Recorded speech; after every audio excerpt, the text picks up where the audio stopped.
Hello student, good morning to all of you. तो last lecture में हमने पढ़ा था म्यूचुअल इंडक्टेंस के बारे में कि दो कॉइल हमने ली थी, जैसे ये कॉइल है और एक दूसरी कॉइल ये है। तो एक में हम मैग्नेटिक फील्ड एक को जोड़ते थे सेल से और की से, तो इसमें हम मैग्नेटिक फील्ड को चेंज करते, तो इसके द्वारा जो फ्लक्स है वो इसके साथ लिंक होता था, तो वो चेंज होता था। तो इसका एरिया A1 है, लेंथ L1 है और इसकी टर्न डेंसिटी N1। इसमें एरिया A2 था लिया था हमने और L1 L2 लेंथ और N2 इसकी टर्न डेंसिटी है। तो इसकी टोटल टर्न मान लेते हैं N1 कैपिटल N1, तो कितनी हो जाएगी, वो हो जाएगी N1 इंटू L1। ठीक है, N1 क्या है, टर्न डेंसिटी, तो यूनिट लेंथ के अंदर N1 और L1 के अंदर N1 इंटू L1, तो उसकी N2 कितनी आएगी, N2 इंटू N2। तो इसका म्यूचुअल इंडक्टेंस आया था, म्यूचुअल इंडक्टेंस दोनों सेम थे M12, क्योंकि इसमें जो आया था वो आया था mu naught N1 N2 area into length, और एरिया यहाँ पे कौन सा लेना है, स्मॉलर, ना A1 ना A2, इनमें से जो छोटा है वो हमें लेना है, पर्टिकुलर एरिया नहीं है, क्योंकि वो मैंने बताया था क्योंकि छोटा एरिया है वो जितना फ्लक्स लिंक करेगा, छोटा एरिया है तो जितना वो फ्लक्स बनाएगा उतना ही तो उसके साथ लिंक होगा, आगे चाहे उसके आगे कितना बड़ा एरिया, जैसे इसका एरिया इतना ही है तो इतने के साथ लिंक करेगा, या इसका एरिया इतना है और ये आगे छोटा है, तो चाहिए कितना बनाए, आगे है ही वो छोटा, तो उसके साथ लिंक कितना होगा, इतने में से ही होगा लिंक। तो उसलिए हमें एरिया क्या लेना पड़ता है, स्मॉल। ये यहाँ पे हम सेक ऑफ कन्वीनियंस के लिए क्या लेते हैं, लेंथ इसकी भी एल लेते हैं, इसकी भी एल लेते हैं। स्टार्टिंग में L1 L2 ली थी, ठीक है, तो ये आया था mu naught N1 N2 ASL। यहाँ पे जैसे हम इसकी जगह पुट कर सकते हैं, N1 की जगह क्या आ जाएगा, N1 की जगह आ जाएगा N1 अपॉन L1, और यहाँ से क्या आएगा N2 की जगह N2 अपॉन N2।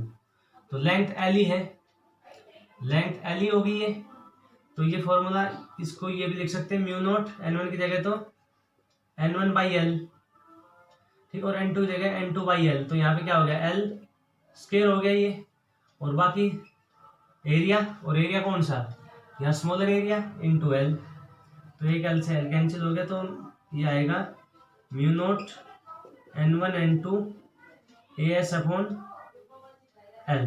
अब देखो इसमें म्यूचुअल इंडक्टेंस इसमें तो क्या देख रही है, डायरेक्टली प्रोपोर्शनल है, और इसमें क्या है, इनवर्सली प्रोपोर्शनल। तो कौन सा फॉर्मूला यूज करें इसमें हम, जैसे मान लो क्वेश्चन ये आ गया कि लेंथ इंक्रीज करेंगे तो म्यूचुअल इंडक्टेंस मतलब इंक्रीज होगी डिक्रीज, तो इस फॉर्मूले से पता चल रहा है कि लेंथ इंक्रीज होगी तो म्यूचुअल इंडक्टेंस इंक्रीज, इसमें लेंथ इंक्रीज होगी म्यूचुअल इंडक्टेंस क्या होगी, डिक्रीज। तो इसमें हम देखो कैसे वो करेंगे डिसाइड, वो हम इससे करेंगे डिसाइड कि इस फॉर्मूले को तब यूज करेंगे जब N1 और N2 क्या हो, कांस्टेंट हो, total number of turns constant होनी चाहिए। जैसे एग्जांपल से बताता हूँ, जैसे ये थी कोयल इतनी, ठीक है, इस कोयल की लेंथ डबल कर दी, इस कोयल की लेंथ कर दी, जब ये इतनी थी तब इसके अंदर 10 टर्न थी टोटल, बाद में इसको कर दिया डबल, अब फिर भी 10 ही है, मतलब इसको खींच के किया है, टर्न कितनी है, 10 ही है, तो अब इसमें क्या कांस्टेंट है, एन कांस्टेंट है, कैपिटल एन। दूसरा देखो, अगर ये फॉर्मूला जब यूज करेंगे तो क्या कांस्टेंट होनी है, स्मॉल एन टर्न डेंसिटी, कि इसकी लेंथ एल है और इसकी लेंथ डबल कर दी, तो म्यूचुअल इंडक्टेंस तब क्या होगा। तो देखो इसमें डबल करने का एक तरीका तो क्या है, खींच के इसको कर दो डबल, एक तरीका तो ये हो गया कि जैसे ये लेंथ है इसको खींच के कर दो डबल, तो टर्न उतनी रही उसकी, जैसे 10 टर्न थी तो 10 ही रहे, तो कौन सा फॉर्मूला यूज करेंगे, ये यूज करेंगे, क्योंकि टोटल टर्न क्या है, कांस्टेंट है, तब ये यूज करेंगे। दूसरा, अगर इसको हमने डबल कर दिया तो एक चीज कांस्टेंट है इसके अंदर, जो टोटल टर्न आ रही थी यूनिट लेंथ के अंदर, टर्न डेंसिटी वो कांस्टेंट है, जैसे खींच के डबल करेंगे तो टर्न क्या चल जाएगी, दूर दूर चली जाएगी। जैसे हमने स्प्रिंग ली, स्प्रिंग को ऐसे खींच दिया तो हम देखेंगे पहले जो स्प्रिंग थी उसमें पास टर्न थी, तो 1 मीटर के अंदर टर्न ज्यादा आ रही थी सॉरी, अब उसको हमने खींच दिया तो टर्न क्या चलेगी, दूर दूर, अब उस 1 मीटर के अंदर टर्न क्या आ रही है, कम आ रही है। दूसरे हम क्या कर रहे हैं कि टर्न डेंसिटी हम उतनी रख रहे हैं, कि मान लो इसकी टर्न डेंसिटी 5, तो इसको जब वो कर दिया, डबल लेंथ कर दिया, तो भी टर्न डेंसिटी 5 ही है, तो टर्न डेंसिटी कांस्टेंट होगी, तो ये फॉर्मूला यूज करेंगे। तो ये है म्यूचुअल इंडक्टेंस का फॉर्मूला। अब इसमें हमने ईएमएफ जो पढ़ी थी, ईएमएफ का जो ये आया था, इसका म्यूचुअल इंडक्टेंस का फॉर्मूला ये था, M = phi/I, जैसे M2 निकाल तो phi2/I1, ये आया था, ठीक है, तो ये आ गया। अब EMF according to Faraday's second law, तो फैराडे का जो सेकंड लॉ है उसमें ये पता चलता है हमें कि ईएमएफ किसके इक्वल होती है, d5/dt। ठीक है, यहाँ पे हम इसका मैग्नीट्यूड ले रहे हैं। माइनस तो क्या बताता है उसमें, अपोजिशन यानी उसकी डायरेक्शन। तो ईएमएफ कितनी आएगी, d/dt। यहाँ से अगर ले, अब M21 लो चाहिए M12 लो, वो तो क्या होता है, सेम ही होता है।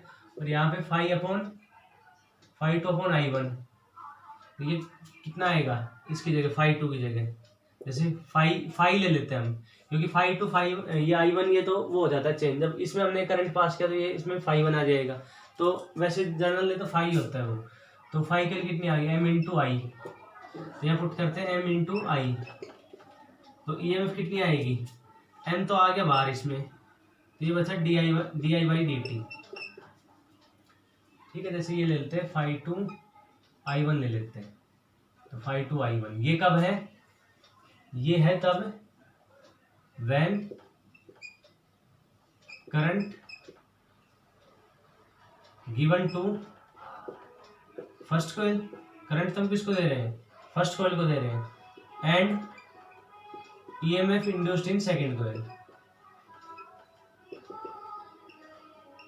और ये किस में, और इंड्यूस सेकेंड कॉइल में। अगर इसको करंट दे तो इसका फ्लक्स, तो यहाँ पे phi1 आ जाए। करंट कौन सा, I2 होगा, क्योंकि उसमें करंट I2 होगा फ्लो। तो ये आ गया M/I1। ठीक है, यहाँ पे जैसे d/2 पुट कर देंगे, क्योंकि फ्लक्स चेंज किसके साथ हो रहा है, phi2 के साथ। तो M/I1, तो यहाँ पे कितना हो गया di1/dt। तो ये आ गया EMF = M। अब अगर di1/dt को हम कर दे, चेंज इन करंट है ये, इसको कर दे हम 1 एम्पियर/सेकेंड। तो EMF किसके इक्वल हो जाएगी, म्यूचुअल इंडक्टेंस की इक्वल हो जाएगी। ठीक है, अगर म्यूचुअल इंडक्टेंस भी हम इसमें 2:1 ले, तो यहाँ पे 2:1, यहाँ पे कितना आ जाएगा 2:1, यहाँ पे 2:1। तो ये mutual inductance of second due to 1। वैसे तो हमें पता है M21 और M12 दोनों क्या होते हैं, इक्वल, लेकिन लेंथ होनी चाहिए इक्वल, तब होंगे इक्वली। तो इसमें क्या हो गया, ये बन गया कि किसी भी कॉइल की म्यूचुअल इंडक्टेंस कैलकुलेट करें, जैसे इसकी हमें कैलकुलेट करनी है, mutual inductance of second due to 1। तो हम क्या करेंगे, इसमें करंट का चेंज कितना कर देंगे, 1 एम्पियर/सेकेंड। तो इसमें जितनी EMF होगी, तो देखो इसमें करंट का चेंज किसमें, पहले वाले में, तो di1/dt, यानी करंट इन फर्स्ट कॉइल, उसको चेंज कर रहे हैं कितना, 1 एम्पियर/सेकेंड। मतलब उसमें चेंज किया 1 एम्पियर/सेकेंड। तो इसमें जितनी EMF बनेगी, वही क्या होगी, उसकी म्यूचुअल इंडक्टेंस। तो एक ऐसे कैलकुलेट कर सकते हैं म्यूचुअल इंडक्टेंस को, एक तो ऐसे कर सकते हैं, ये फॉर्मूला है। दूसरा, अगर हम उसमें प्रैक्टिकल करना चाहते हो ऐसे कर सकते हैं, या फिर जैसे M12 होगा तो क्या हो जाएगा, देखो M12 के लिए, तो M12 के लिए क्या हो जाएगा, M12 = phi1/I2। ठीक है, म्यूचुअल इंडक्टेंस ऑफ सेट। तो हम इसमें करंट का इसमें फ्लो करेंगे, इसमें फ्लो करेंगे, तो करंट की जगह I2 आ जाएगा। और वो करंट के कारण मैग्नेटिक फील्ड बन रहा है, और मैग्नेटिक इसके साथ लिंक हो रहा है, तो इसके साथ फ्लक्स लिंक, उसको क्या कहेंगे हम, phi1। तो phi1/I2। तो EMF कितनी आएगी, d/1/dt, क्योंकि अब फ्लक्स किसके साथ लिंक हो रहा है, फर्स्ट के साथ। तो d/1/dt। तो EMF किसकी आ जाएगी, d/dt। और phi1 के लिए कितनी M12 × I2। ठीक है, अब यहाँ पे M21 की जगह आ जाएगा M1, यानी mutual inductance of first due to second.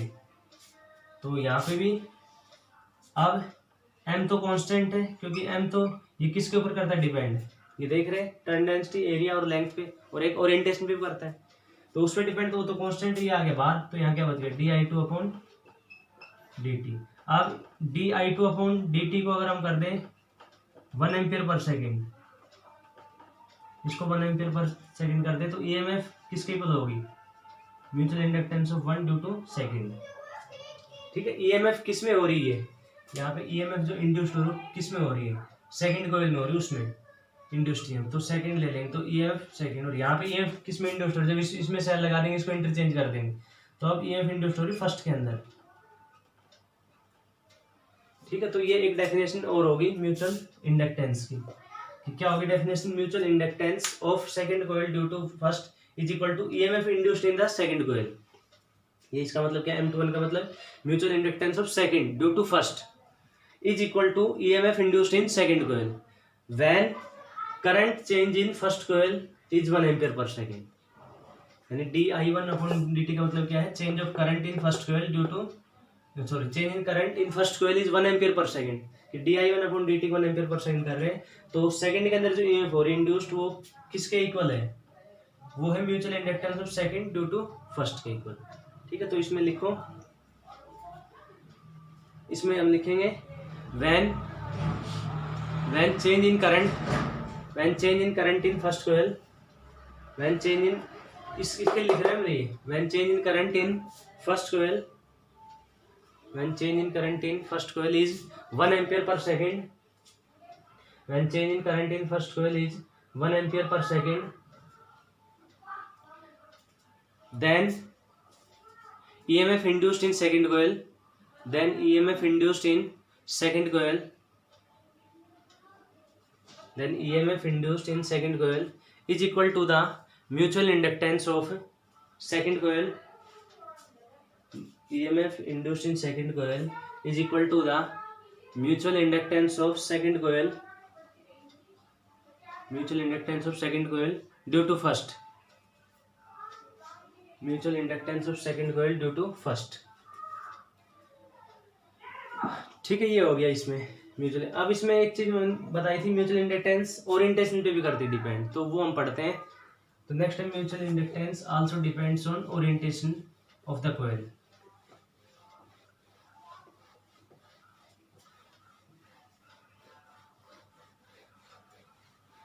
Orientation का मतलब कपलिंग भी बोलते हैं इसको। देखो कपलिंग का मतलब क्या होता है, तो यहाँ पे लिख लेते हैं mutual inductance also depends on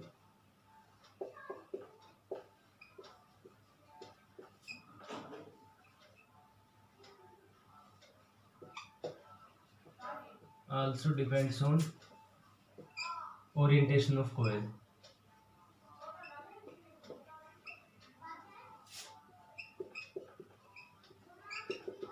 orientation of both coils.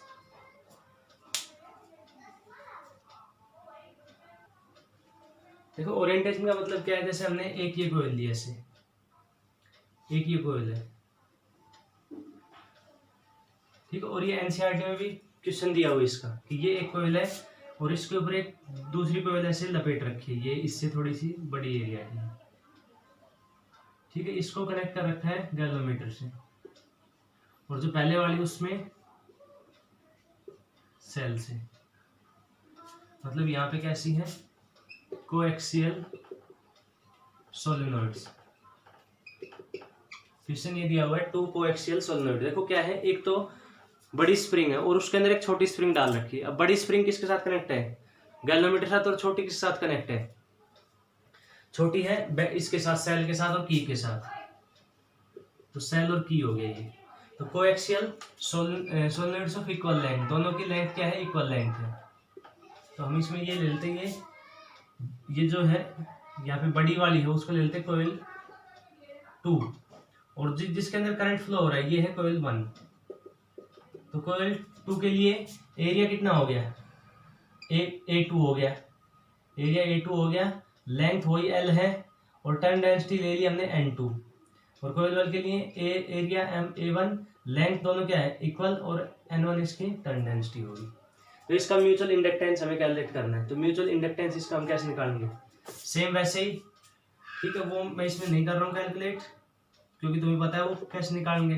तो M12 और M21 दोनों क्या है, इक्वल आया, तो कितना आएगा, म्यू नॉट N1 N2, और एरिया कौन सा लेना, छोटे वाले, तो छोटे वाले एरिया किसका है, देखो बड़ी वाले तो कैलकुलेटर, छोटे वाले एरिया किसका है, इसका है, जो इसके सेल के साथ है, तो वो कौन सी है, तो इसमें एरिया के अनुसार लेंगे A1 लेंगे, और लेंथ L है, तो ये आएगा म्यूचुअल इंडक्टेंस।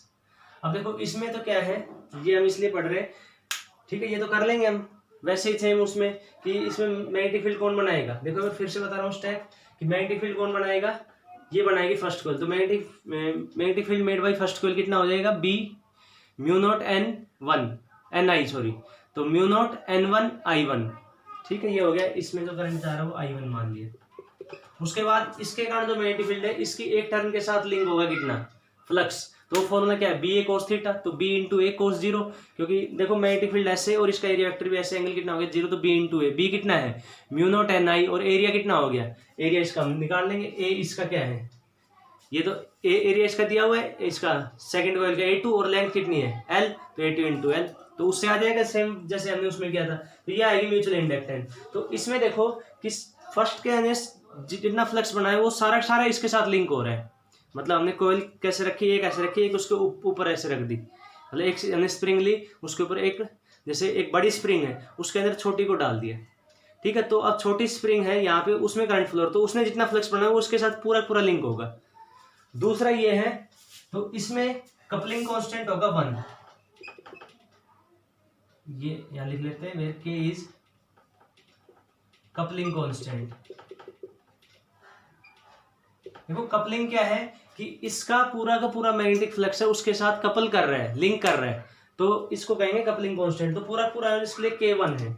दूसरा ऐसे अगर है, दूसरा ऐसे है, एक कोई लिए है और दूसरी उसके पास रखी है, ठीक है। तो इसमें हमने करंट फ्लो कर दिया और इसको हमने गैल्वेमीटर साथ कनेक्ट कर दिया, तो इसमें इसका कपलिंग कांस्टेंट 1 से कम होगा और ये यहाँ पे 0 से ज्यादा। क्यों? क्योंकि इसके कारण लाइन ऐसे स्ट्रेट जाएगा, फिर ये लाइन ऐसे क्लोज कर बनाएगी, तो इसके साथ इसका 100% फ्लक्स इसके साथ लिंक नहीं होगा। इसमें तो क्या है कि दोनों कोयल ऊपर नीचे है, तो अंदर वाली कोयल ने मैग्नेटिक फ्लक्स बनाया या बाहर वाले ने बनाया, कोई बनाए, तो दोनों का फ्लक्स एक दूसरे के साथ पूरा पूरा लिंक होगा 100%। लेकिन इसमें 100% लिंक नहीं होगा, थोड़ा बहुत इसमें ये है, जैसे मैग्नेटिक फील्ड लाइन ऐसे इसमें जा सकती है, ये ऐसे जा सकती है, तो यही होगी इसके साथ लिंक, ठीक है। तो इसमें जो कपलिंग है वो 100% नहीं है, थोड़ी कम है, तो 100% से कम है तो ठीक है, लेकिन 0 भी नहीं है, तो इसका मतलब क्या हो गया, 0 से 1 के बीच में हो गया। इसमें 100% थी तो K की वैल्यू क्या होगी, 1, तो इसमें क्या होगी, K की वैल्यू लाइज बिटवीन 0 to 1, तो K यहाँ पे क्या है, कपलिंग कांस्टेंट। तीसरा इसमें ऐसे भी हो सकता है, ये है कोयल 1 और एक कोयल है सेकंड, वो ऐसे रखी है कोयल सेकंड, तो इस केस में कपलिंग कांस्टेंट कितना होगा, 0। क्यों? क्योंकि मैग्नेटिक फील्ड बन रहा है ऐसे और ये एरिया वेक्टर ऐसे, तो इसके साथ लिंक ही नहीं होगा ऐसे, क्योंकि वो मैग्नेटिक फील्ड ऐसे चला जाएगा, क्योंकि मैग्नेटिक फ्लक्स ऐसे, मैग्नेटिक फील्ड ऐसे, और इसका एरिया वेक्टर ऐसे, एंगल कितना होगा 90, तो cos 90 कितना होता है 0। फ्लक्स का फॉर्मूला BA cos थीटा होता है ना, तो cos 90 0, तो इसके साथ कोई फ्लक्स लिंक नहीं होगा, तो K की वैल्यू कितनी हो जाएगी 0। तो ये होता है कपलिंग। तो कपलिंग सबसे अच्छी होगी कब, हमें चाहते हैं 100% फ्लक्स लिंक हो, तो हम क्या यूज करेंगे, कोएक्सियल सोलेनोइड यूज करेंगे। मतलब एक हमने स्प्रिंग ली और उसके ऊपर उसको एक जैसे हमने बड़ी स्प्रिंग के अंदर रख दिया, एक स्प्रिंग को किससे कनेक्ट कर दिया, सेल और बैटरी से, सेल या बैटरी से, और जो दूसरी उसके साथ कनेक्ट कर दिया गैल्वेमीटर से, ठीक है। तो वो तो हो गया 100% फ्लक्स लिंक होगा। लेकिन ऐसे पास पास रखिए तो 100 नहीं होगा, ठीक है, वो 90 भी हो सकता है, जैसे या क्लोज रख दी बिल्कुल, तो कितना होगा 90, थोड़ा दूर लेंगे 80 और दूर लेंगे 70, ठीक है। क्यों? क्योंकि जब क्लोज होती है तभी ज्यादा से ज्यादा फ्लक्स लिंक होगा, जब दूर होगी तो ये मैग्नेटिक फील्ड लाइन कुछ ऐसे क्लोज कर बना देगी, वो कम लिंक होगा। और जब ऐसे रख दिया तो क्या हो जाएगा, K की वैल्यू 0। तो ये होता है K। अब इस K का फॉर्मूला हमें याद रखना है, K का फॉर्मूला याद रखना हमें m/√L1 L2, ये है K का फॉर्मूला। K = m/m, यहाँ पे क्या है, म्यूचुअल इंडक्टेंस, चाहे फर्स्ट की हो सेकंड की, M12 हो चाहिए M21 हो, दोनों क्या होते हैं, इक्वल होते हैं। और L1 क्या होता है, सेल्फ इंडक्टेंस, क्योंकि सेल्फ इंडक्टेंस तो होगा ही, खुद की कोयल अपना बनाती है सेल्फ इंडक्टेंस, वो तो है ही जो हमने पीछे पढ़ा था। तो ये सेल्फ इंडक्टेंस और म्यूचुअल इंडक्टेंस के बीच में फॉर्मूला है। तो इसके लिए जैसे K की वैल्यू क्या है, 1 है, इसके लिए K की वैल्यू 1 होगी, तो ये कितना हो जाएगा, M = √L1 L2। तो ये फॉर्मूला भी हम यूज कर सकते हैं कोएक्सियल सोलेनोइड के लिए। अगर K की वैल्यू दी हुई है, ठीक है, K की वैल्यू नहीं दे रखी कोएक्सियल के लिए, तो हमें क्या लेनी, 1 लेनी, तो ये फॉर्मूला हो जाएगा M = √L1 L2। अगर इनके लिए है तो K की वैल्यू हम जैसे कुछ पुट करेंगे 1 से कम, जैसे इसके लिए, ठीक है, 0.5 होगी, तो यहाँ पे हाफ हो जाएगा, और M और √L1 L2, तो ये फॉर्मूला हमें यूज करना है, ठीक है। तो this is all about self inductance, mutual inductance. तो इसी के साथ ये चैप्टर भी होता है कंप्लीट। अब इसके हम कुछ क्वेश्चन करते हैं इस चैप्टर के। देखो क्वेश्चन दिया हुआ है, jet plane is travelling west at 450 meter per second. If the horizontal component of Earth magnetic field at that place is 4 × 10⁻⁻, speed दे रखी है 450 मीटर पर सेकेंड, ठीक है। और अर्थ का जो हॉरिजॉन्टल कंपोनेंट है वो कितना दिया हुआ है, 4 × 10⁻⁴ टेस्ला, और जो एंगल ऑफ डिप दिया हुआ कितना है 30 डिग्री। तो find the EF induced between the end of wing and span of 30 metre, उसकी जो लेंथ हो कितनी है 30 मीटर है। देखो ये ऐसे है कि जैसे ये है प्लेन, तो ये उसके विंग हो गए ऐसे, ठीक है, ये ऐसे उसके विंग है, ये जैसे उसके विंग हो गए, तो उसके विंग है वो ऐसे जब जा रहे हैं, ठीक है, वो कौन साइड जा रहा है, वेस्ट की साइड जा रहा है। जैसे ये उसके विंग हो गए तो वेस्ट की तरफ जा रहा है। सपोज करो ये है नॉर्थ और ये साउथ, या ये मान लेते हैं ये नॉर्थ साउथ, तो नॉर्थ से साउथ हो गया मैग्नेटिक फील्ड, ठीक है, और वो जा रहा है ऐसे वेस्ट की तरफ, वो जा रहा है वेस्ट की तरफ, या ऐसे जैसे ये बनाते डायग्राम इसका, नॉर्थ साउथ और ये ईस्ट और वेस्ट,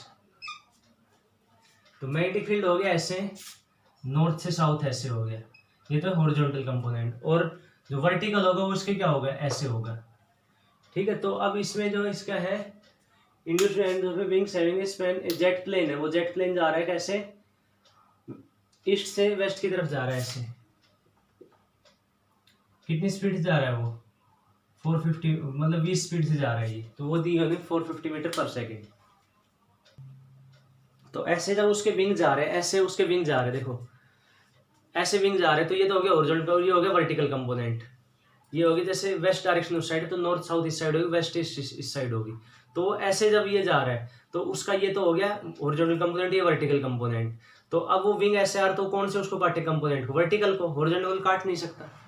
देखो जैसे ये हो गया नॉर्थ, तो नॉर्थ ऐसे जा रहा है, तो ऐसे जा रहा है, तो हॉरिजॉन्टल तो ऐसे हो गया, वर्टिकल इससे इसके साथ हो गया ऐसे, तो उसके विंग आएंगे ऐसे, ये इसके विंग आएगा ऐसे, तो किसको काटेंगे, वर्टिकल काटेंगे, तो वर्टिकल कंपोनेंट। देखो अब इसमें वर्टिकल तो हो गया ऐसे, वर्टिकल हो गया कंपोनेंट ऐसे, विंग ये है ऐसे, तो विंग की जो स्पीड है वो तो किस डायरेक्शन में होगी, एक्स डायरेक्शन में, ठीक है, वो होगी एक्स डायरेक्शन में, लेंथ किस डायरेक्शन में, जेड डायरेक्शन में, और जो मैग्नेटिक फील्ड वर्टिकल काट रहे हो कौन सी डायरेक्शन में, जेड एक्सिस में, तो तीनों क्या है परपेंडिकुलर, इसलिए हम ईएफ को फॉर्मूला अप्लाई कर सकते हैं, EF is equal to BLV।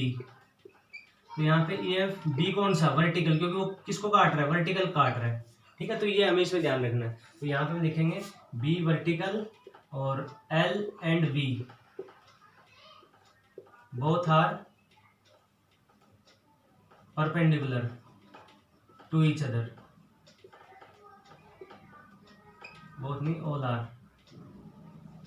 perpendicular to each other, hence EF is equal to BLV। तब हमें फॉर्मूला यूज करना है, तो EF is equal to B vertical. अब वर्टिकल कैसे निकालेंगे, ये तो होता है मैग्नेटिक फील्ड ऐसे बीच में है, तो ये हो गया हॉरिजॉन्टल कंपोनेंट और ये हो गया वर्टिकल कंपोनेंट, जैसे ये हो गया वर्टिकल, तो ऐसे हम उसमें पैरेललोग्राम कंप्लीट करेंगे, ये बी वर्टिकल और ये बी हॉरिजॉन्टल, तो ये बी हॉरिजॉन्टल, बी वर्टिकल, ये बी वर्टिकल, तो यहाँ से हमने फॉरन ये है एंगल ऑफ डिप, ठीक है, ये पहले पढ़ चुके हैं, तो tan डेल्टा कितना आता है, B vertical upon B H, तो यहाँ पे मीन्स बी वर्टिकल, तो बी वर्टिकल कितना हो जाएगा, B H into tan delta, तो B vertical is equal to B horizontal कितना है 4 इंटू 10⁻⁻⁴, और tan डेल्टा कितना होगा 1/√3, ठीक है, डेल्टा कैल कितने रखी है 30 डिग्री, तो 1/√3 आ जाएगी, यहाँ पुट कर देते हैं, तो 4 इंटू 10⁻⁻⁴ अपॉन √3 इंटू लेंथ कितनी है 30 मीटर इंटू स्पीड कितनी है 450, ठीक है, इसको हम कर लेंगे, सोल्व कर लेंगे, आंसर आ जाएगा। ये है EMF इंड्यूस्ड। तो ये था जेट प्लेन, तो जेट प्लेन जब ऐसे मूव कर रहे हैं, हम ये मानते हैं, सपोज करो नॉर्थ साउथ ऐसे है, नॉर्थ साउथ ऐसे, तो अर्थ का हॉरिजॉन्टल तो ऐसे हो गया, हॉरिजॉन्टल के साथ, और वर्टिकल ऐसे हो गया। अब प्लेन मूव कर रहा है ऐसे, तो ऐसे जब मूव करते तो उसके विंग ऐसे, तो वो किसको काटेंगे, उसको वर्टिकल काटेंगे, तो यहाँ इसलिए हमने यहाँ पे वर्टिकल कंपोनेंट लिया है, और वर्टिकल कंपोनेंट और लेंथ और वी तीनों क्या है परपेंडिकुलर, इसलिए हम ये फॉर्मूला अप्लाई कर सकते हैं BLV का, ठीक है। अब हमें यहाँ पे वर्टिकल चाहिए, तो वर्टिकल के लिए फिर हमने जो अर्थ मैग्नेटिज्म में फॉर्मूले पढ़े थे उससे निकाल लिया हमने। नेक्स्ट क्वेश्चन देखो, नेक्स्ट क्वेश्चन ये NCERT क्वेश्चन दिया हुआ है, ये एक फिगर दिया हुआ है, इसमें क्या दिया हुआ है, the arm PQ of the rectangular conductor, ये आर्म PQ है, ये मूवेबल है, is moved from x equal to 0, पहले ये यहाँ थी x इक्वल टू 0, उसके बाद ऐसे मूव करके ले गए, ठीक है, इसको मूव कर रहे हैं राइट साइड को, the uniform magnetic field perpendicular to the plane, magnetic field कहाँ है बाहर की तरफ, और प्लेन ये बोर्ड है, तो इससे क्या हो गया perpendicular, and extend from x 0 to, तो ये 0 से b तक है मैग्नेटिक फील्ड, उसके बाद क्या है b से ज्यादा है, तो b से ज्यादा, जैसे यहाँ से यहाँ तक कोई मैग्नेटिक फील्ड नहीं है, तो दिया हुआ x इक्वल टू 0 टू ये 0 for x greater than b से अगर ज्यादा डिस्टेंस होगी तो मैग्नेटिक फील्ड कितना है 0। तो only the arm PQ possess substantial resistance. अब इसमें PQ जो है आर्म, जैसे करंट तो इसमें फ्लो होगा ऐसे पूरी में, लेकिन PQ का ही रेजिस्टेंस मान रखा है R की, उसी के पास रेजिस्टेंस है, बाकी के पास इतना कम रेजिस्टेंस है, मतलब ये कह सकते हैं उसका नेग्लिजिबल है रेजिस्टेंस। तो ये बताया consider the situation when the arm PQ is pulled outwards x equal to 0 to x to b। तो PQ को पहले x इक्वल टू 0 भी तो ऐसे बाहर की तरफ खींचा गया 2b तक विद कांस्टेंट स्पीड, कितनी स्पीड से v स्पीड से। तो obtain expression for the flux, flux क्यों बतानी है एक तो एक्सप्रेशन फ्लक्स की, दूसरा फ्लक्स के बाद the force necessary to the pull, तो फोर्स की, और तीसरा है इंड्यूस्ड ईएमएफ की, और इसमें पावर की। ये चार के बारे में बताना है। Sketch the variation of these quantities with time, और फिर उनके बाद इनका स्केच बनाना है। तो ये स्केच बना रखा है इसमें, ठीक है। देखो अब इसमें पहले तो ईएमएफ, तो ईएमएफ देखो इसमें जब यहाँ पे था ईएमएफ यहाँ पे था तो इसमें कोई भी एरिया में चेंज नहीं था। ईएमएफ तो फॉर्मूला क्या होता है BLB, लेकिन ये फॉर्मूला कब यूज करना है जब ये तीनों परपेंडिकुलर। तो B बाहर की तरफ, लेंथ कौन साइड है B तो हो गया बाहर की तरफ z एक्सिस, लेंथ x ये y एक्सिस पे, और उसको खींच ऐसे रहे जो वेलोसिटी वो x एक्सिस पे, तो इसका मतलब कंप्लीट है। तो यहाँ पे जब था तो एरिया था कितना इसका, मतलब यहाँ से तो ये स्टार्टिंग पॉइंट है, तब तो इसने एरिया स्वीप नहीं किया था बिल्कुल भी। ये स्टार्टिंग में ऐसे था यहाँ पे स्लाइडर, तो इनिशियली तो क्या था जब टाइम 0 था तब इसकी स्पीड कितनी थी 0। तो at time t equal to 0 तो स्पीड 0 तो EF 0, देखो ये होगी 0 ये। उसके बाद जब ये यहाँ तक आ गया L पे आ गया, तो L पे जब ये पहुंच गया तो कितना ये चला x इक्वल टू 0 से x इक्वल टू b, तो इतना ये चला। तो EMF कितनी हुई इसमें इंड्यूस्ड, EMF का फॉर्मूला इसमें हम कैलकुलेट करेंगे। EMF का फॉर्मूला क्या होता है BL इंटू V। तो B लेंथ कितनी इसकी L है, मतलब ये L पे जब पहुंच गया जब, तो इसने कितना एरिया किया इसमें स्वीप आउट, वो हमें इसमें कैलकुलेट करना है। तो ये फॉर्मूला तो E is equal to BLV, यहाँ से स्टार्ट करते हैं। ये इसका फॉर्मूला होता है d∅dt, ठीक है। तो यहाँ पे फाई की जगह पुट कर देंगे BA cos थीटा, तो d/dt क्या आ जाएगा BA cos थीटा। अब थीटा गलत कितनी है वो 0 ही है, तो d/dt इज इक्वल टू, पहले इसमें फ्लक्स निकालते, तो फ्लक्स निकालते हैं, ओनली फ्लक्स की बात करते हैं। तो इसमें देखो क्या है K से L, तो K से L, K यहाँ पे है, L यहाँ पे, फिर L से M यहाँ पे, और फिर M से L पे आए, फिर वापस K पे आ गए। मतलब ये जो है स्लाइडर ऐसे है, ऐसे मूव किया है, एक बार यहाँ पे था ऐसे, तो ये तो है पॉइंट K, फिर ये L पे गया, फिर ये M पे गया, फिर वापस L पे आया, फिर M पे आया ऐसे, ठीक है। तो यहाँ पे फ्लक्स देख रहे हैं, तो फ्लक्स कितना है, फ्लक्स का फॉर्मूला क्या होता है, तो यहाँ पे जब है फ्लक्स, तो ये फ्लक्स कितना हो गया, फ्लक्स का फॉर्मूला BA cos थीटा, तो बिल्कुल भी एरिया नहीं है यहाँ पे, जैसे ये हो गया तो बिल्कुल भी एरिया नहीं है, ये यही आ गया एरिया। तो इसका कब बढ़ने लगा जब ये ऐसे चलने लगा, तो यहाँ पे फ्लक्स कितना है 0। उसके बाद फ्लक्स क्या हो गया L पे पहुंचने के बाद, फ्लक्स का फॉर्मूला हो गया BA cos थीटा होता है ना यहाँ पे, तो थीटा का तो क्या है इसमें वो 0 ही है, ठीक है। cos 0 कितना हो गया 1, क्यों, क्योंकि एरिया वेक्टर कौन साइड है, ये एरिया, और इसका एरिया वेक्टर इस साइड, और मैग्नेटिक फील्ड बाहर की तरफ, तो कितना हो गया 0, तो B इंटू है, तो मैग्नेटिक फील्ड B है। तो देखो पहले जब यहाँ था, ये यहाँ स्लाइडर था तो बिल्कुल भी एरिया नहीं था, तो एरिया कितना 0, तो फ्लक्स भी 0, देखो ये रहा 0।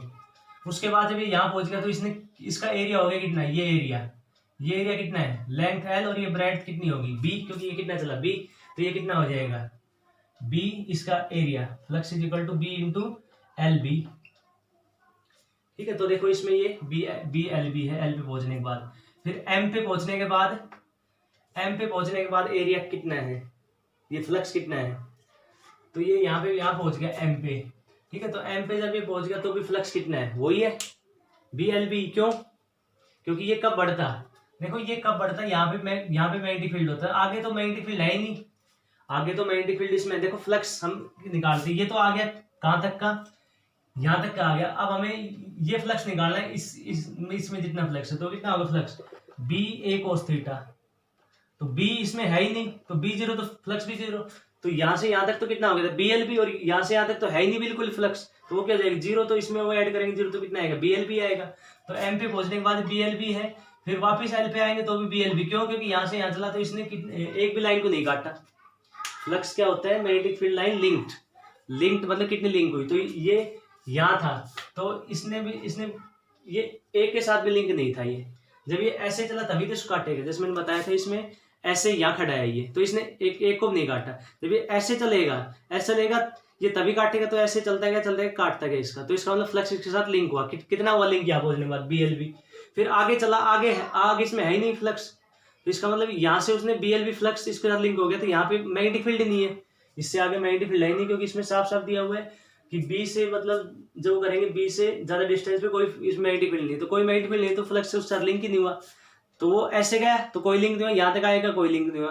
तो यहाँ से इस एरिया के अंदर जब गया है, इस एरिया के अंदर ऐसे गया फिर ऐसा है, तब तक कोई मैग्नेटिक फील्ड नहीं है, इसलिए इसका फ्लक्स वही रहेगा जो यहाँ तक था। तो कितना रहेगा, बी एल बी। तो एम पी कितना रहेगा, बी एल बी। वापिस एल पी बाय कितना रहेगा, बी एल बी। क्यों, क्योंकि flux is vector sorry scalar quantity.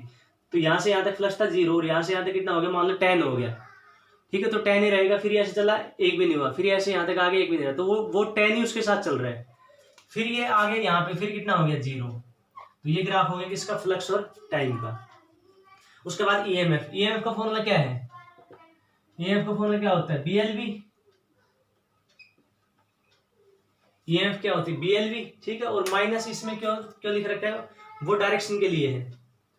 तो देखो जब यहाँ पे है तो इसके साथ कोई मैग्नेटिक फील्ड लिंक नहीं, जब वो ऐसे चलेगा v स्पीड से, तो बीएलवी, तो बी तो बाहर की तरफ, लेंथ कौन साइड है, वाई एक्सिस में, और स्पीड कौन साइड है, एक्स डायरेक्शन। तो ये फॉर्मूला अप्लाई कर सकते हैं बीएलवी का। तो ईएमएफ इसकी कितनी बनेगी, यहाँ से यहाँ तक बीएलवी, तो यहाँ पे यहाँ से यहाँ तक एल तक कितनी बीएलवी बन गई। फिर यहाँ से यहाँ तक देखो कितनी बन गई, जीरो। क्यों है यहाँ से यहाँ तक जीरो, क्योंकि यहाँ से यहाँ तक बी कितना है, जीरो है। कहाँ से कहाँ तक, L to M M to L, तो L to M M to L, तो कितना है मैग्नेटिक फील्ड, जीरो। इसलिए इस एरिया में कोई ईएमएफ नहीं बन रही। ईएमएफ का फॉर्मूला होता है माइनस बीएलवी, मतलब माइनस उसमें क्या बताता है, वो डायरेक्शन को शो करता है। तो यहाँ आ गया माइनस बीएलवी, तो इसलिए ये ग्राफ बना इसमें नीचे वाले क्वाड्रेंट में। उसके बाद इसमें क्या है, प्लस बीएलवी। क्यों, क्योंकि देखो ईएमएफ यहाँ पुट करेंगे तो माइनस बी, तो बी है ही, और लेंथ एल है, और स्पीड अब कौन साइड है इसकी, जब ये ऐसे आएगा तब माइनस भी हो जाएगी, क्योंकि ये डायरेक्शन हमने क्या ले ली, पॉजिटिव। तो इसलिए पहले प्लस वेलोसिटी, और फिर जब इस साइड आएगा तो माइनस वेलोसिटी, तो यहाँ पे माइनस पुट करेंगे कितना आएगा, ये प्लस बीएलवी आ जाएगा। इसलिए इसमें क्या आ रहा है, ये प्लस बीएलवी, तो ये ऊपर की साइड बन रहा है ग्राफ में। तो ये जो ग्राफ बना ईएमएफ और टाइम का बना, क्योंकि ईएमएफ का फॉर्मूला बीएलवी हम पहले कैलकुलेट कर चुके, माइनस बीएलवी होता है। देखो फिर से एक बार माइनस बीएलवी, तो जब ये यहाँ पे है x इक्वल टू जीरो पे, तो इसकी स्पीड कितनी है, जीरो, क्योंकि ये बाद में चलना स्टार्ट हुआ, तो स्पीड जीरो, तो ईएमएफ जीरो। तो देखो ये रही जीरो, ठीक है। उसके बाद ये ऐसे चला, ये यहाँ से के से एल तक, तो के से एल तक जब ये चला, के से एल तक, तो के से एल तक जब चला तो इसकी स्पीड कितनी वी है, ठीक है, प्लस वी लेंगे, तो माइनस बी एल और प्लस वी, तो ये माइनस बी एल वी हो गया, तो ये हो गया माइनस बी एल वी यहाँ से। उसके बाद ये कितनी है, जीरो जीरो जीरो, ऐसे क्यों है जीरो, क्योंकि बी कितना है, बी जीरो ही है यहाँ पे, यहाँ से यहाँ तक बी जीरो, फिर यहाँ से यहाँ तक तो बी जीरो है, क्योंकि बी इसमें है ही नहीं, तो बी जीरो, तो ये बी जीरो। उसके बाद जब ये ऐसे इस साइड आएगा, तो अब इस साइड आएगा तो वेलोसिटी कौन साइड होगी, इस साइड, तो ये कितनी हो जाएगी, माइनस बी, मैग्नेटिक फील्ड वही बी है, लेंथ वही एल है, और स्पीड कितनी हो माइनस बी, क्योंकि अब इस साइड आया तो माइनस बी हो गया, तो प्लस बी एल बी, इसलिए ऊपर तरफ बन गया, तो ये हो गया बी एल बी। उसके बाद फोर्स है, तो फोर्स का फॉर्मूला क्या होता है, फोर्स का फॉर्मूला इसमें कितना है, B square L square B square upon R. तो ये हम कैसे निकालेंगे फोर्स का, इसमें देखो फोर्स का जो फॉर्मूला होता है वो क्या होता है, जो मैग्नेटिक फील्ड के अंदर फोर्स लगता है वो है B I L sine theta, ठीक है, B I L sine theta हो गया। तो यहाँ पे जैसे पुट करेंगे force equal to B I L sine 90, क्योंकि देखो ये बी और एल के बीच में एंगल, तो बी किस साइड है, बाहर, और लेंथ है ये, लेंथ तो है कौन से एक्सिस, वाई एक्सिस पर, मैग्नेटिक फील्ड बाहर, जेड एक्सिस पे एंगल कितना हो गया 90, तो साइन 90 कितना हो गया 1, तो फोर्स आ गया बी आई एल। और यहाँ पे बी आई की जगह क्या पुट कर देंगे, ओम्स लागे V अपॉन R, लेकिन V यहाँ पे क्या है EMF, तो E अपॉन R क्या है रेजिस्टेंस, तो ये L हो गया। तो यहाँ पे B और EMF की जगह क्या पुट कर देंगे BLV, EMF कितनी हो रही है BLV और इंटू L अपॉन R, तो कितना हो गया B square L square V upon R। तो फोर्स प्रोड्यूस होगा B square L square V upon R, ठीक है। लेकिन ये फोर्स देखो कब होगा, ये इतने में ही होगा यहाँ से यहाँ तक ही, क्यों, क्योंकि आगे तो मैग्नेटिक फील्ड है नहीं। तो इसमें एरिया में देखो L से M और M से L, इसमें कोई फोर्स नहीं लग रहा, क्यों, क्योंकि B क्या है 0, इसलिए फोर्स भी क्या हो गया 0, ठीक है। इस साइड जब आएंगे, इस साइड आएंगे तब माइनस होगा, क्यों, क्योंकि जब हम इस साइड जा रहे तो क्या लेंगे प्लस V, और जब इस साइड आएंगे तो माइनस V, तो इसलिए ये क्या आ रहा है ये माइनस V आ रहा है। तो यहाँ से यहाँ तक जब हम L से के आ रहे हैं, L से के, तो हम कौन साइड आ रहे हैं L से के लेफ्ट साइड, तो इसलिए क्या लेंगे माइनस V। तो यहाँ क्या हो जाएगा B square L square minus V upon R, तो कितना आएगा minus B square L square V upon R। तो ये देखो ये माइनस में है ग्राफ ऊपर, ठीक है, इसकी वैल्यू सॉरी वो माइनस है। उसके बाद पावर का फॉर्मूला क्या होता है, पावर का formula force into velocity, power का फॉर्मूला होता है वर्क डन अपॉन टाइम।